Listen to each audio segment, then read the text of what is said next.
제가 군에 입대했을 때 미 해병대에 대한 제 지식은 거의 전적으로 영화 하극 간내 이난조 풀메탈 재킷, 풀메탈 재킷을 보며 얻은 것이었습니다. 해병이 된다는 것이 무엇을 의미하는지 정확히 설명할 수는 없었지만 그것은 단지 옳다고 느껴졌습니다. 훈련소에 들어가서야 비로소 그 이유를 조금씩 이해하기 시작했습니다.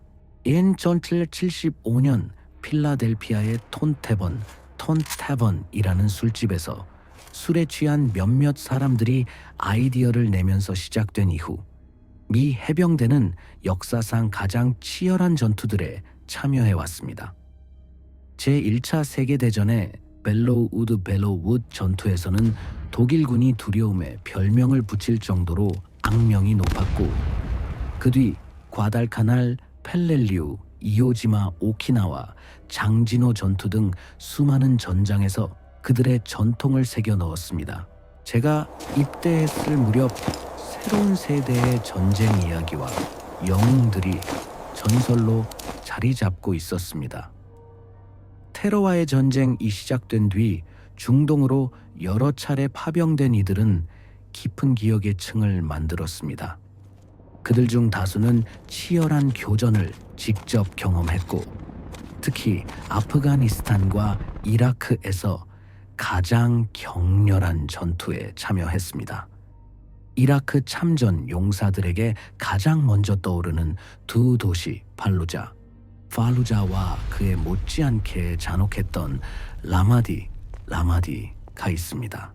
2004년부터 2006년까지 라마디는 이라크에서 가장 치명적인 도시로 악명이 높았습니다. 대규모 전투와 수십 차례의 소규모 교전 동안 이 도시는 최소 173명의 미군과 해병의 목숨을 앗아갔고 수백 명이 부상을 입었습니다. 또한 영국군 8명과 정확한 수조차 알 수 없는 이라크 동맹군도 그곳에서 전사했습니다. 제가 만난 전투 의무병들은 자신들이 겪은 일을 쉽게 자랑하지 않았습니다. 그들은 오히려 어떻게 살아 돌아올 수 있었는지 스스로에게 묻는 듯 했습니다. 끊임없는 저격 급조 폭발물, IED 매복 집과 블록 단위의 근접 전투. 이런 상황을 과연 몇 명이나 견딜 수 있을까요? 하지만 이 이야기는 단순히 전투 기록만이 아닙니다. 피로 물든 땅 위에서 보고 들은 기이한 경험들에 관한 이야기이기도 합니다.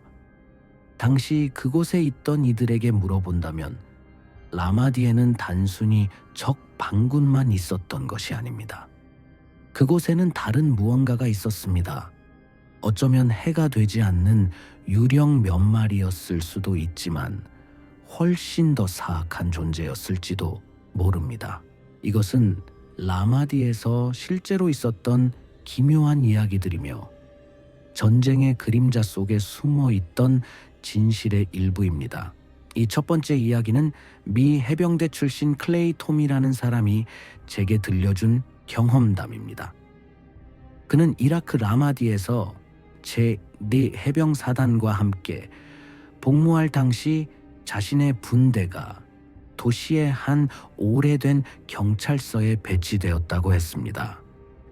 그런데 그곳은 어두운 과거를 지닌 장소였고 그 때문에 설명하기 어려운 어떤 존재가 그곳에 머물고 있는 듯했습니다. 클레이는 이렇게 말했습니다. 저는 2005년 제5 해병사단 1대대 소속으로 이라크에 3번째 파병을 나갔습니다. 그때 저희는 오래된 이라크 경찰서를 지키는 임무를 맡았는데 그 안에는 구치소와 작은 감옥도 있었습니다. 정문을 들어서자마자 보이는 접수실은 1970년대 미국 경찰서를 연상케 했습니다. 벽 쪽에 붙은 낡은 책상 옆에는 수갑이 걸려있는 의자 하나, 뒤쪽에는 서류 캐비닛 몇 개와 오래된 게시판, 그리고 물통이 있었습니다. 접수실 오른편에는 긴 복도가 이어져 있었는데 벽은 오래된 초록색으로 칠해져 있어 마치 1950년대 건물을 보는 듯 했습니다. 복도 끝에는 이상한 방이 하나 있었습니다. 천장은 복도보다 약간 높았고 구조는 마치 샤워실처럼 보였지만 모두 열려 있었습니다. 그런데 벽에는 쇠사슬이 박혀 있었고 방 안에서는 쇳내 섞인 강한 피 냄새가 진동했습니다. 손전등을 비춰보니 배수구 근처에는 검붉은 얼룩과 머리카락, 심지어 피부 조각 같은 것이 보였습니다. 참담했지만 당시 상황을 이해시키려면 이렇게 설명할 수밖에 없습니다. 클레이는 그 일이 2월이나 3월쯤 파병 초기의 일이라고 기억합니다. 그는 알파 초소에서 밤 7시부터 아침 6시까지 12시간 동안 기관총 근무를 맡았고 동료 짐이라는 병사와 함께 있었습니다. 어느 순간 두 사람은 아랍어로 들려오는 비명소리를 들었습니다. 말은 알아듣지 못했지만 피를 토하는 듯한 고통의 신음이라는 건 분명했습니다. 놀란 그들은 즉시 상급자에게 보고했고 곧 중사와 중위가 도착했습니다. 하지만 신기하게도 그들이 올 즈음 소리가 멎어버렸습니다. 모두가 순간 착각이었을까 의심했지만 곧 다시 그 끔찍한 비명소리가 들려오기 시작했습니다. 결국 중위는 건물 내부를 확인하기로 결정했고 클레이가 동행하게 되었습니다. 출입 전에 지미 클레이에게 12게이지 베넬리 산탄총을 건네주었습니다. 근접전에서 더 유용했기 때문입니다. 클레이는 장전을 확인한 뒤 손전등을 들고 앞장서서 접수실을 지나 복도를 따라 내려갔습니다. 손전등 불빛이 샤워실 같은 방의 문을 비추는 순간 공기가 바뀌는 걸 느꼈습니다. 단순히 차갑다는 느낌이 아니라 몸 전체가 이곳은 위험하다라고 경고하는 듯 했습니다. 중위도 제 바로 뒤에 서 있었는데 그의 얼굴을 보니 같은 감정을 느끼고 있다는 게 분명했습니다. 방은 길이 약 10m 폭 3m 정도였고 천장은 높았습니다. 저는 천천히 불빛을 이리저리 비추며 방을 살폈습니다. 그런데 방의 구석 어둠 속에서 2개의 붉은 눈이 떠 있는 게 보였습니다. 그것은 땅에서 최소 2.5m 이상 높이에 떠 있었고 처음에는 커다란 개의 눈 같아 보였지만 문제는 그것이 허공에 둥둥 떠 있었다는 점이었습니다. 나는 손전등을 바로 그 눈에 비췄지만 빛은 눈 주위의 어둠을 뚫고 들어가지 못했다. 마치 진한 먹물 같은 검은 덩어리가 그곳에 자리 잡고 있는 것처럼 보였다. 그 순간 머릿속에 경고음이 울려 퍼졌고 나는 분명히 그 존재가 숨을 쉬며 코로 거친 숨소리를 내는 것을 들었다. 방은 얼음처럼 차가웠지만 갑자기 따뜻하고 축축한 숨결이 우리 쪽으로 밀려왔다. 내 안의 모든 것이 소리쳤다. 여기서 나가야 한다. 나는 그렇게 두려워 본 적이 없었다. 나는 중이에게 속삭이며 당장 이 방을 벗어나야 한다고 말했다. 그는 아무 말 없이 천천히 문 쪽으로 물러서기 시작했고 그때 나는 확신했다. 그도 무언가를 보고 있다는 것을. 나는 그의 뒤를 따르면서도 붉은 눈에서 시선을 떼지 못했다. 눈을 감거나 돌릴 수조차 없었다. 무의식적으로 나는 예수님께 우리를 지켜달라고 기도하기 시작했다. 우리는 욕실을 빠져나와 본관 출구로 향했다. 중위는 내 어깨에 손을 얹고 장애물을 피하도록 이끌어 주었다. 나는 여전히 방금 나온 욕실 문을 주시한 채 권총을 겨누고 있었다. 언제 그 존재가 문을 박차고 나올지 모른다고 생각했기 때문이다. 다행히 그런 일은 일어나지 않았고 우리는 무사히 건물 밖으로 나올 수 있었다. 알파 초소로 돌아왔을 때 중이는 어이없다는 듯한 표정으로 나를 보며 물었다. 방금 그게 도대체 뭐였지? 나는 고개를 저으며 대답했다. 잘 모르겠습니다. 사실 나는 속으로 무엇인지 짐작하고 있었지만 막 중이에게 악마를 본 것 같다라고는 차마 말할 수 없었다. 그는 잠시 생각에 잠겼다가 뜻밖의 지시를 내렸다. 건물이 이상 없다고 보고하라는 것이었다. 비명소리의 원인을 찾지 못했다고. 나는 반박할 이유가 없었고 그대로 따랐다. 보고를 마친 뒤 자리로 돌아가 짐에게 모든 일을 이야기했다. 그리고 농담 반 진담 반으로 말했다. 앞으로는 절대 샤워하지 않는 게 좋을 거야.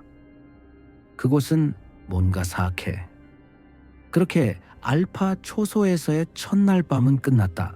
그 후 나는 다시는 그 중위를 보지 못했다. 이름조차 알 수 없었다. 나중에 참모 상사에게 물어보니 그는 가족의 긴급한 사정 때문에 본국으로 돌아갔다고만 했다. 시간이 지날수록 알파 초소에서는 설명할 수 없는 일들이 계속 일어났다. 무려 90kg이나 되는 모래 주머니가 눈에 보이지 않는 무언가에 의해 던져지거나 정문 주변에서 정체 모를 검은 그림자가 어슬렁거리는 일이 있었다. 너도 봤지? 친구야.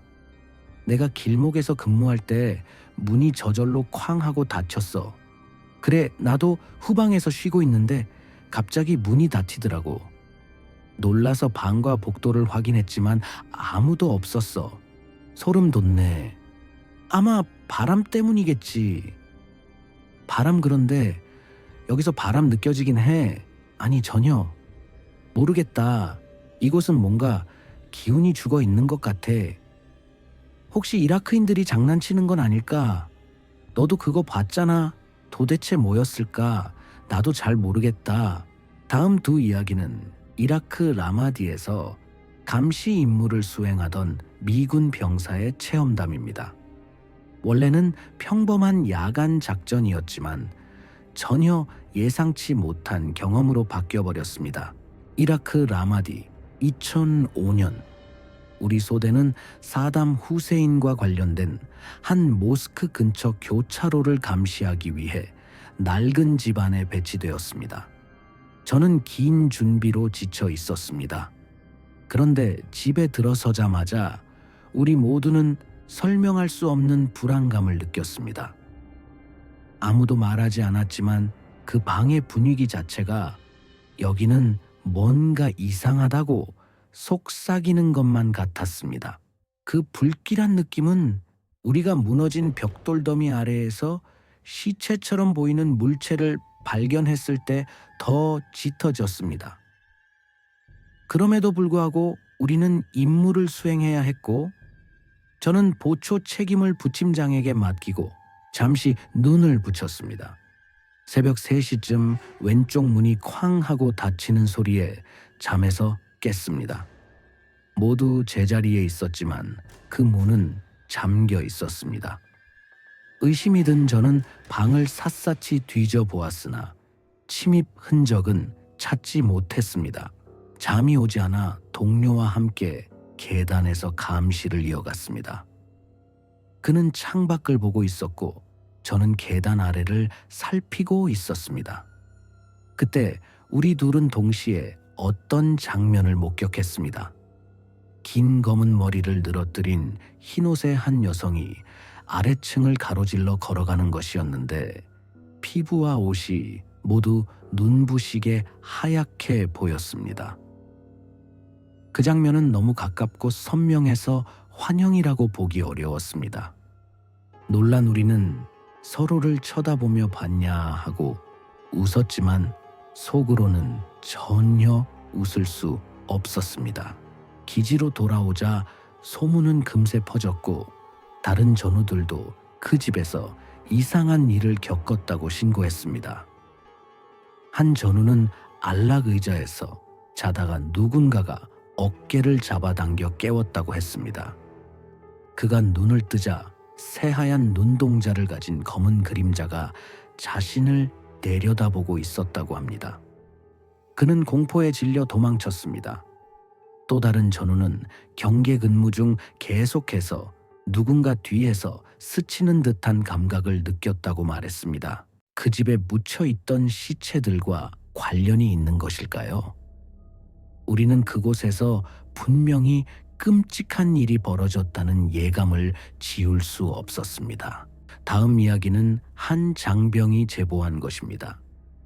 그는 한때 라마디 외곽 지역에서 경계 근무를 선 적이 있습니다. 이라크에서는 정체불명의 그림자 같은 존재나 괴이한 현상들이 목격되곤 했지만 이 장병이 겪은 일은 그보다 더 이해하기 어려운 일이었습니다. 그것은 아이처럼 보였지만 어쩌면 아이가 아닐지도 모르는 존재였습니다. 우리 팀은 라마니 지역을 정찰하던 중이었습니다. 팔루자 남쪽 큰 호수 근처였습니다. 밤이었고 우리는 고속도로에서 약 700m 떨어진 지점에서 적의 움직임을 관찰하고 있었습니다.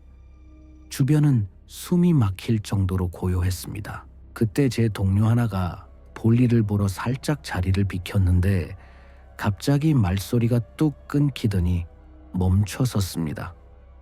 이상해서 제가 농담을 던졌죠. 왜 바지 지퍼에 낀 거야? 그런데 그가 기어와 제 발목을 잡으며 속삭였습니다. 저기 아이가 있어. 저는 믿지 않았습니다. 하지만 고개를 돌려보니 달빛 아래 정말로 한 아이가 서 있었습니다. 저는 즉시 팀장에게 보고했고 팀장은 도망 못 가게 잡아라 라고 지시했습니다. 그래서 저희는 아이를 붙잡았습니다. 이상한 건 아이는 저항하지 않았습니다. 마치 이미 알고 있었다는 듯이 얌전히 손을 들어 올렸습니다. 저희는 그 아이를 제압하고 은폐 장소로 데려갔습니다. 그 사이 팀장은 지휘부와 통신하며 보고를 했고 곧 철수하라는 명령을 받았습니다. 짐을 챙겨 이동을 준비하는데 저는 물었습니다. 그럼 이 아이는요? 팀장은 같이 데리고 가라고 했습니다. 그래서 저는 아이의 팔을 잡고 함께 이동했습니다. 우리는 최대한 빠르게 호수 방향으로 향했습니다. 약 300m쯤 갔을 때 잠시 멈춰 은폐했습니다.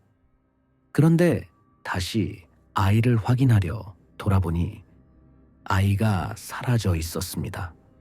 두 손에 채워두었던 케이블 타이만 땅바닥에 그대로 남아 있었습니다.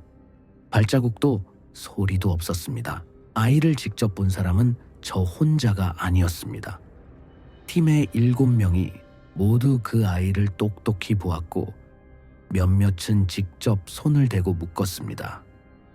하지만 아이는 공기 속으로 사라진 것처럼 증발해 버렸습니다. 우리는 충격과 두려움 속에 철수했고 이후에도 그 장면을 잊을 수 없었습니다. 특히 우리를 혼란스럽게 한 것은 아이가 사라졌는데도 케이블 타이가 여전히 연결된 상태로 남아 있었다는 사실이었습니다. 분명히 실제로 잡았던 아이가 있었는데 그는 대체 무엇이었을까요?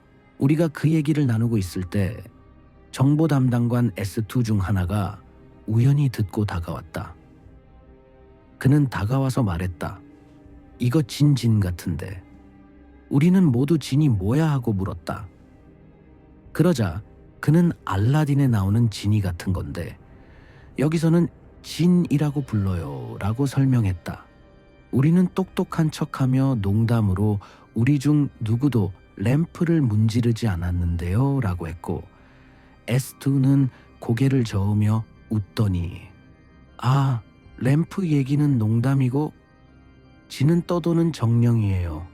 착한 것도 있고 악한 것도 있고 이 근처에 그런 게 있는 것 같아요 라고 말했다. 그 말을 들은 우리는 한동안 그의 말만 바라봤다.